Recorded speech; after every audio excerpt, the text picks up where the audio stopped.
Kągi, sveiki gyvi mūsų laidos žiūrovai, šį kartą iš ne visiškai tradicinės vietos viduje, iš prekybos centro, turiu keletą susitikimų čia, bet kuriuo atveju mano vardas Jurijus Slavas ir laida Pinigologija su jumis eteryje.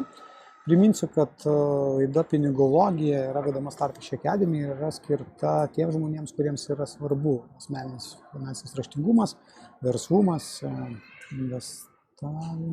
To sekundėlę gali būti su ryšiu, pas mus čia bėdų viešoje vietoje, tikiuosi, kad jisai mums netrukdys. Vieną sekundėlę.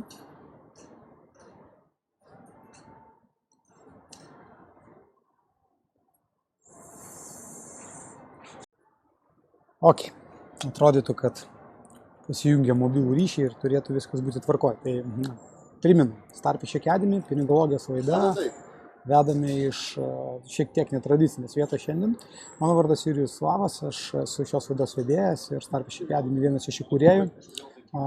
Primenu, kad Starfish Academy misija yra kurti finansinį raštingumą, plėsti jį po visą Lietuvą ir ne tik Lietuvą, ir taip pat padėti žmonėms siekti finansinės nepriklausomybės, verslo ir investavimo pagalbą ir tuo pačiu gyvenant harmoningą gyvenimą. Tai būtent to siekiame ir mūsų vizija yra tapti didžiausia finansiškai nepriklausomų žmonių bendruomenė, kurioje kaip tik žmonės ir turėtų galimybę augti, keistis patirtimi ir imtis bendrų veiksmų, tame tarpe kuriant kitokios kokybės pajamas. Šiandien laidos Pinigologija tema, kaip ir kiekvieną kartą, yra susijusi su vienais arba kitais aspektais apie jūsų asmeninius finansus, verslumą, investavimą.